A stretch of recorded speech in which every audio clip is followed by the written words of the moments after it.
դատական վճիռների որակին։ Վերջին հաշվով մեզ որակը պիտի հետաքրի։ Դուք ունեք վիճակագրություն, բոլոր փաստաբանները, որ սլավը ազդում է վճիռների կայացման որակի վրա, քանի տոկոսն է այդպես լինում եւ այլն, որովհետեւ մեզ մոտ դատական վճիռները այնքան գործոններով են պայմանավորված, եւ օրենքների լողոզվածությամբ, եւ թերություններով, օրենքների, եւ դատավորի գիտելիքներով, եւ դատավորի կողմնակալությունով, կամ իր համարձակությամբ եւ այլն։ Նույն սնանկության կամ այլ գործերում մենք դեպքեր ունենք, որ նույն պայմաններում, նույն թեմայի, նույն գործին վերաբերող 3-4-5 դատավորներ լրիվ տարբեր վճիռներ են ամեն անգամ կայացնում։ Նույն կերպ էլ վճռապետ դատարանը իր նախադեպային բաները լիարժեք չի կիրառում։ Եվ մեզ մոտ դրա համար առաջանում այդ քաշքշուկը, այդ որակը ցածր եւ նաեւ երկարատևությունը, որոնք տարիներ են տևում։ Օրինակ հենց սնանկության գործերը գիտեք, միջին հաշվով 4-5 տարուց պակաս ոչ մի գործ չի ավարտվում, կարելի ասել։ Եվ ձեր ասած այո, որ անին ասած վաղեմության իմաստն է կորում, չգիտեմ, պահանջատերերի կամ երրորդ կողմերի իրավունքները եւ այլն։ Հիմա վերադառնանք սլաբին, քանի որ դատական դեպարտամենտը ինչ որ բան է ուզում ներկայացնել, օրենսդրություն, փոփոխություն։ Մենք Եվրոպայի բաներով անդադ չշարժվենք, էլի, այլ կներեք, միանգամից այսպես մի քիչ բան եմ ասում։ Մեր իրավիճակում սլաբը վիճակագրական տեսանկյունից որքանով է ազդել վճիռների վրա, որոնք սխալ վճիռներ են կայացվել։ Խնդրեմ։ Պարոն Մակարյան, ես կիսվեմ իմ փորձի մասին, մենք ներկայացել ենք զերպարտության գործերով եւ ասեմ ձեզ, վստահեցնեմ ձեզ, որ բավականին արդեն իսկ հեղքված դատական պրակտիկա ունենք, որտեղ նույնաբովանդակ, այսինքն ըստ էության բոլոր երեք ատյանները եթեն են, վճռապետը չհաշվենք, որտեղ վճռապետը ըստ էության չի ընդունում վարույթ, բայց երկու ատյանները արդեն այս գործերում կայացած դիրքորոշումներ ունեն։ Ինչ ունենք մենք։ Մենք ասում ենք, այս մարդը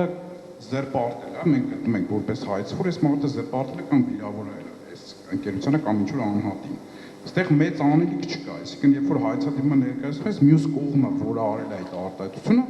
պետք է այդ կոչվում է ինքը փաստացի տվյալը։ Ըստ էության այդ փաստացի տվյալը ինքը ապացուցի, արդյոք գոյություն ունի դա բնության մեջ այդ իր ասածը, թե գոյություն չունի։ Եթե չունի, դատարանները արդեն ունեն այդ տեստ ասած կոչվածը, եթե տեստով անցկացնում են, հասկանում են հրապարակային ա եղել, չի ապացուցում եւ այլն, գտնում են որտեղ այդ զերպարտություն կա։ Այսինքն այս տեսանկյունից կայացած մենք դատական պրակտիկա ունենք, բայց այս առումով, այսինքն գլոբալ այս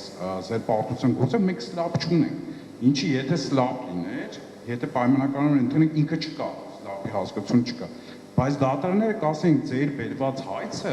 անհիմն է, այսինքն դուք որ մարդուն ազդեր մեղադրում եք կամ հայց եք ներկայացնում, պահանջ եք ներկայացնում կոնկրետ այս հարցով մեղադրում եք, ասում եք ձեզ զերպարտել է, ձեր հայցը անհիմն է, որովհետև ձեր նման անձը նման բան չի ասել, նման արտահայտություն չի արել, դուք մտել եք դատարան, այս սլաբը ստեղ է,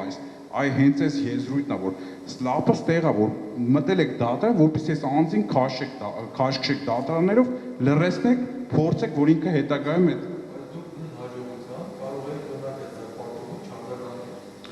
ասեմ, շատ ճիշտ եք ասում, պարոն Մակարյան, տարիներ շարունակ ընկերությունը լռել է, ես ներկայացնում եմ Լիծեն Արմենիա ընկերությանն է եւ տարիներ շարունակ լռել ենք, բայց հասկացել ենք, որ այդ արդեն հասել այն աստիճանի, որ կոնկրետ մեր երկրի ներդրումային միջավայրի վրա ազդում, որտեղ ասում եմ, ցուցակված ընկերության մասի, մեղադրվում է ցուցակված ընկերությունը կաշառք վերցնելու, լիցենզիաները կոռուպցիա վերցնելու առանց անհետևանք, այսինքն դրա հետևանքներն են, որ այդ միլիարդավոր վնասները կրում էր ընկերությունը եւ պետությունը որպես իր ներդրումային իր հեղինակությունը միջազգային։